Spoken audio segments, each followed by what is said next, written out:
All right, now I'm going to show you how to draw some found objects from nature, doing them as a quick sketch with charcoal. So this is how much I care about you guys.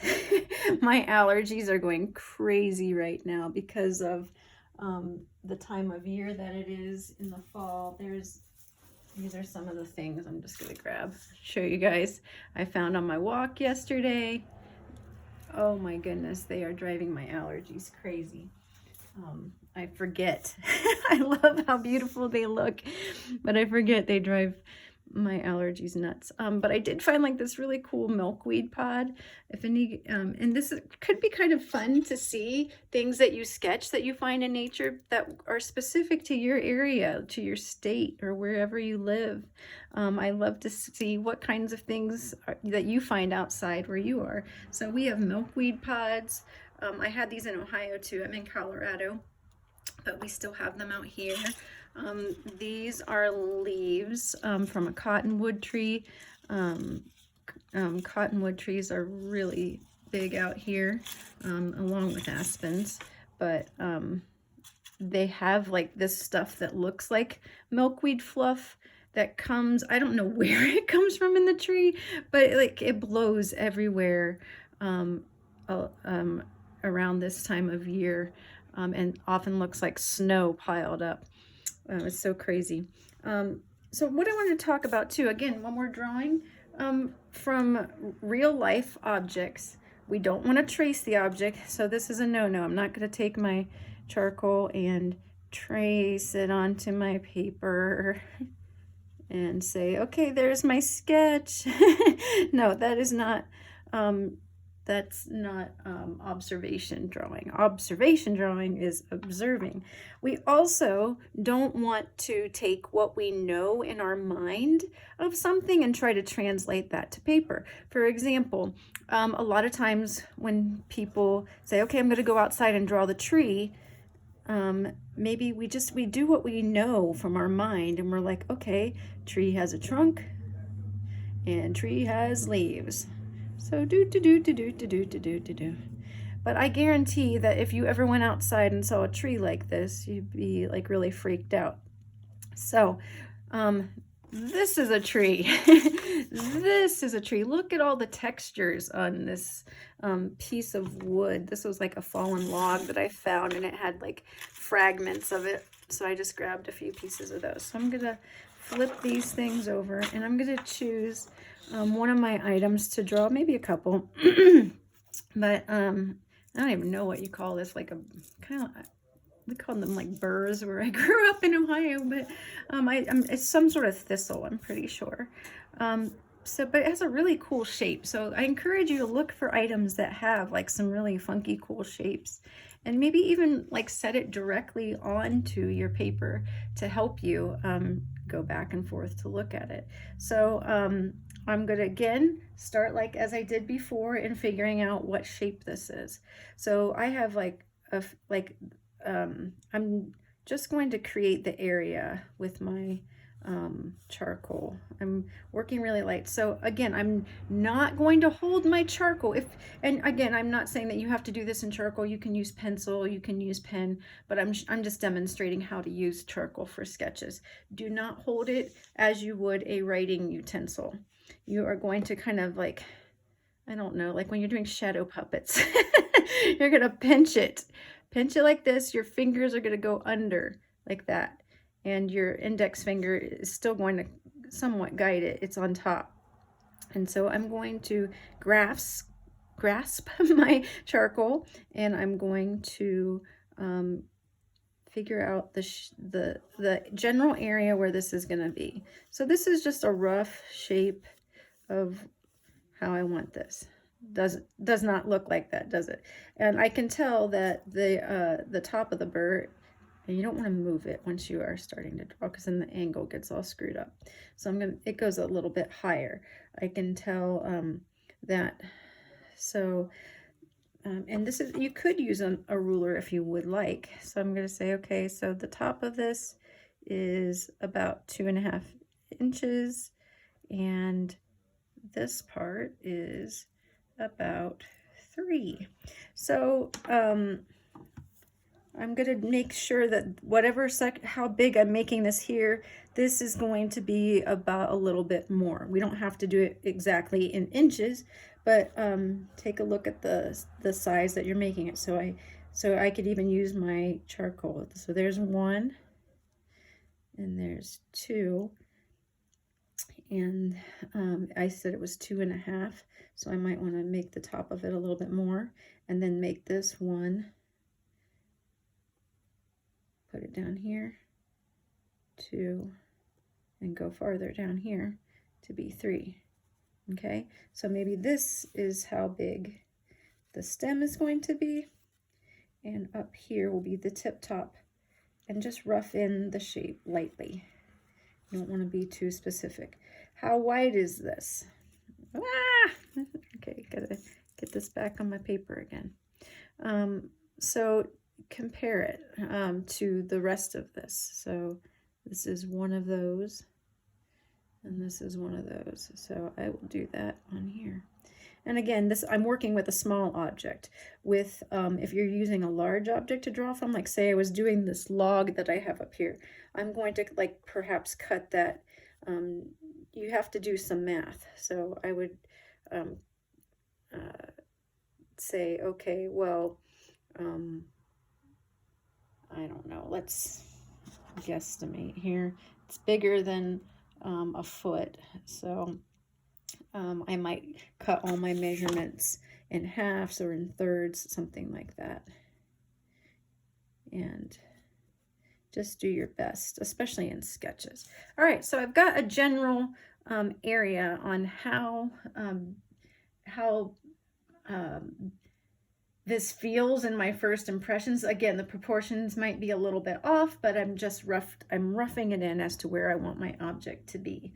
Again, the next step is to create my center line. So I'm going to sort of break mine down into I have about 3 different parts. I've got a stem part, I've got this top part, and I've got these little spiky things that come out around it. I don't know my plant terms. They are called spiky things to me. So, so for this section, I decided that the top of it will be up here, so I'm going to just kind of lightly rough in a center line right here. And then your, wherever you want the stem to be, that should also follow suit along that center line. So I made some lines off to the side here. I'm not going to use those lines. I'm going to erase those. I was just sort of, again, you'll have to play around a lot. Okay, so I have my kneaded eraser. So this, if you find in any art supply store, craft store, it's looks like a chewed up piece of gum, but it's really handy for erasing charcoal. And if you like to work with charcoal or want to try working with charcoal, I suggest investing in one of these. They're like $1 and they're not very expensive at all. So then I have my center lines. I've created the motion for the object, and it's sort of like the bones, the skeleton of whatever it is that I'm drawing. I compared the size of my different parts so that I already know that those are accurate. So that's this 2.5, this is 3, and these were just like 1 on each side. That's how far that was gonna go. So now I'm gonna get into the shapes part. And this is definitely an odd shape.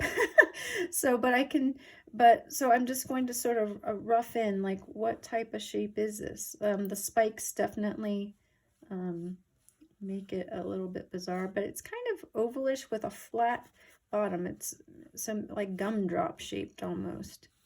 It's not really fully round. It's not really a cylinder. It's an odd one for sure. But then I have to look and see, okay, so here's my middle line. For this part, it comes out just a little ways. It's kind of thick. It has a thick stem here. So I'm just gonna do some lines that go down that way. And then here I'm gonna get the shape of, I'm gonna get the feel of these arcs. So my eye is continuously going back and forth from the item to my paper. It may not be perfect. but that's okay. Again, these are sketches, and we'll be doing still lifes later where you're taking longer to really get measurements and proportions correct. This is sort of just, it's a snapshot, it's a capture.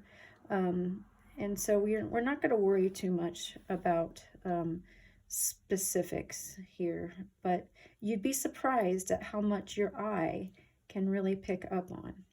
All right, so now I have my, I'm going to erase some of these lines again that are off to the side here.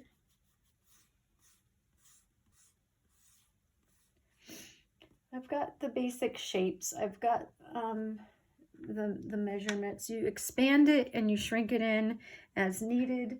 And then we're going to just work on the shading of it, and maybe adding in some shadows. So I do have a shadow underneath my, I don't know if you guys can see very well, but it comes down off of here. So I'm gonna even just kind of add that in. It's about that far down. So I'm gonna just bring mine down here and kind of just follow along like where it is. And you can see that it comes down, I don't know, a good bit here from the very end. That's where I'm gonna mark it with my finger, how far down the shadow comes. So that's where I'm gonna begin this part of the shadow. And it stops right at the tip of the farthest little spiky thing that's coming out. So I'm just gonna kind of etch that in like so, and get a feel for where the shadow is. And it ends a little bit before the top of the item. Okay, so I'm just gonna show that comes underneath. Okay, so that's where my shadow is. We'll work on a little bit more of the shading in a little bit, but now we're just going to go sort of like 1 inch at a time and focus on the different parts and pieces to get the exact details. All right, so I'm going to start with just the stem. I think that's what I want to do. And now I'm going to switch from gripping like this. Now that I'm getting into finer details, I am going to hold it upright and work with like the corner of it. When you're working with fine details, you want to work with a smaller, sharper edge here. So I'm just going to go inch by inch of this stem section. And I'm going to work and squint your eyes, and I see like there's a line here where the shadow is, and that's what I want to focus on right now, is this line and getting it darkened in. And there's also it has little hair-like spikes coming off of it, which, boy, be careful when you are choosing your items to draw from nature. There were so many things that I wanted to bring home, but that had spikes and like thorns on them. Like, oh, they were not fun to try to pick. I have lots of wounds on my hands from where I tried to grasp something. And it doesn't have to be exact. Again, this is an impression, it's a sketch. So, but try to be looking at the areas where some of these spikes are and like where lines are. And so I'm just creating sort of the rough texture here by adding some variations of lines in between there. All right, so I've got those lines, and there's some shadow that goes up along here, so I'm gonna add that in. And then I'm going to take this next section, I'm going to break this down. Whatever item that you are working with at home, think about how does it break, how could you break it down into different sections, into different shapes.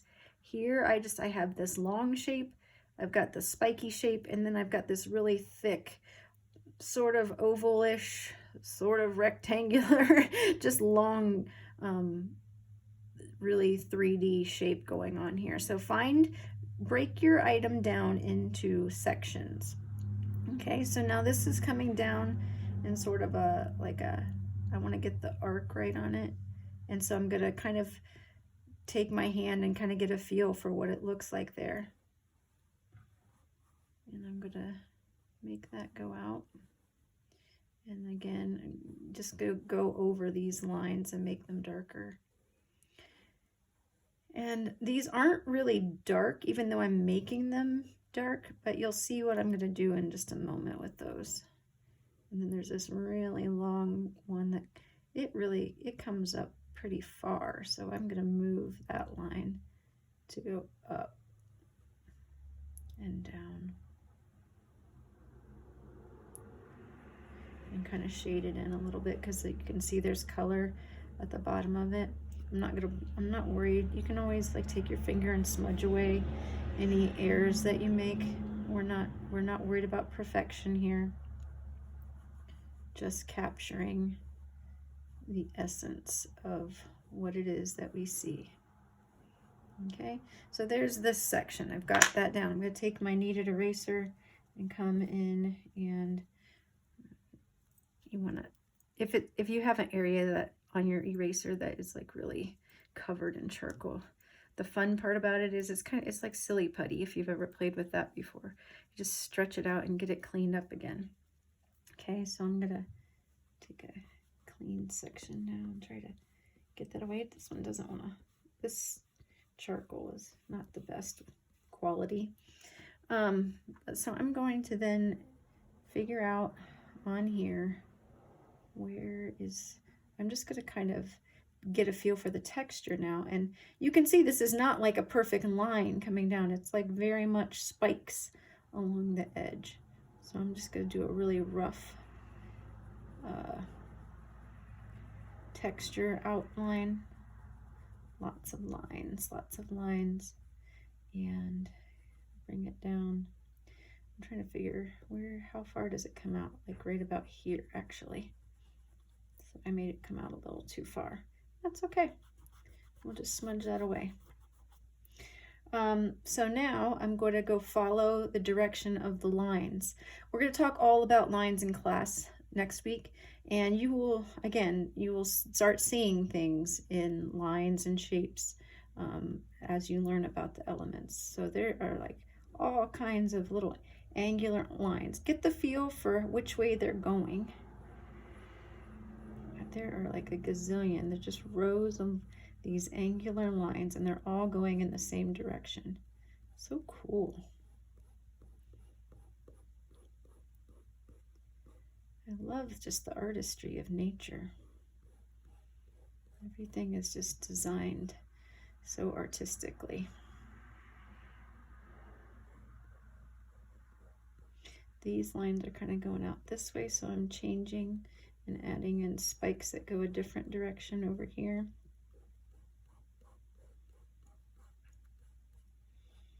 So very fun, very textural.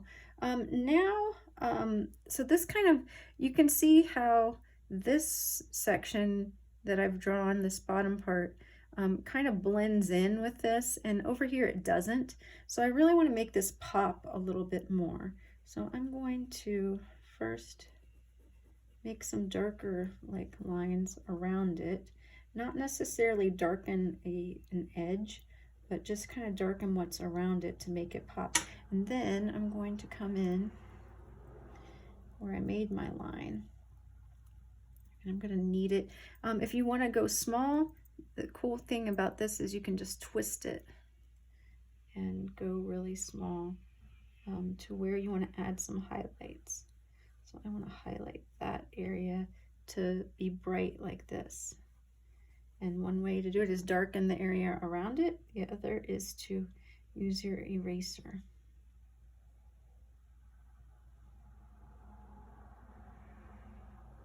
Okay, so I've got that little sort of spiky edged piece.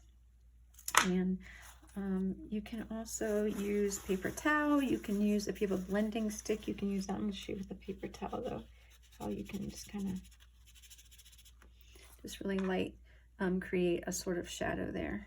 And then the same goes, I'm going to see where I added in some of my original spikes coming up here. I want to give more attention and focus to them. So just make them darker. And again, it's just like with our other drawing. You just keep going over it until you have it in such a way that works for you.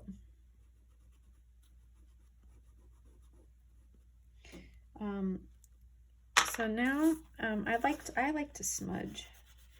I just like having things look like blended in, and not like I like specifically have like a contour line outline like a coloring book. I don't really like that look for my sketchbook, especially when we're like practicing drawing realistically. Again, I didn't go like spike by spike by spike to make sure that every single one was accounted for. You were just giving an impression of the different types of line. That's okay. Okay, that's what we want with our sketchbook. You just want to, and you can see I still have my light shadow shading going on underneath here. I don't want it precise, but I do want to show it, and that's a great place you can smudge as well. Either a blending stick or a paper towel. I just like paper towels. I'm gonna work with that. And then again, if you want to use oil pastels, I'm trying to find one that would, so I've got like two here. This is sort of a, I don't know, burnt umber color and a sort of ochre. I don't know what you would call it. That if I look at these together, they kind of give me the same impression. So I'm going to go over all of this first with the lighter color, just adding in a hint of color. You can totally do yours in black and white. That's fine. You could do it in Sharpie. You can do it in pen. But this is how I like to do mine. And but I give you guys complete creative freedom because it's your sketchbook. Okay, so I added that in. Got to smudge it. Remember, you got to wrap your finger when you have used your oil pastels. And your charcoal will blend in a little bit with this, so just do it gently for this one. And then I'm going to go back in with the darker on this side to show the shadow more. And I'm doing mine in little like hair-like spiky lines, again, to still try to bring out the texture of it.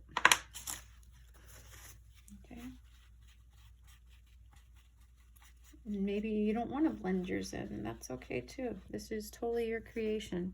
I like I'm going to add a little bit of this color that goes down as well. And I can see it on the top of the hairs. So I'm just going to really lightly add some color up there too. And again, this is my creation. You guys will have different objects that are unique to where you live. And I'm so excited to see what you guys come up with. If you want, like, since I have this little spiky area, it's kind of fun to bring those in there as well, some color. So yeah, so again, it's not exactly the same, but it's an impression. It's a good sketch that captures what I saw on my walk this day. And then add notes. Like, this can be an awesome way just to be a visual journal of your days. So I found these yesterday. Actually, I was excited to find these. So that was 9, I don't know what that day was, the 3rd maybe. And I'll tell where I found it. So I will just say Van Bibber Trail, because that's where I was walking yesterday. I'll say September nature walk. And just add maybe you have a poem that goes along with what you found, and you just want to add in some text at the top that shares a poem, that kind of, and the item that you drew illustrates the poem. Those are always great things to do as well. The possibilities are endless, but I just want you to be practicing drawing from real life, not tracing, trying to work on your realistic skills by observing, keeping your outlines light, adding in shading and tone, and just practice, practice, practice. And also, the most important thing I want you guys to think about is insert yourself into your drawings. My drawings aren't going to look exactly like your drawings aren't going to look exactly like my drawings, because we all have different styles. You're a unique individual, and I want you to bring your style to your sketches and make them your own. And if you have any questions as you're going through this or struggling with this technique, then please email me, and I can meet with you on Zoom, or we can email back and forth to figure out how can we make your drawings more realistic. You can show me the objects you're trying to create, and I can help you break it down for you. Happy to help with you. I'm still working on trying to figure out ways where we could be able to do this type of drawing together. But it's the technology involved for me, and time zones where we all are is becoming a challenge. But I'm still working on it. So I am not giving up hope yet. But I hope this works for you, and I'm excited to see what you have for your sketchbooks this week.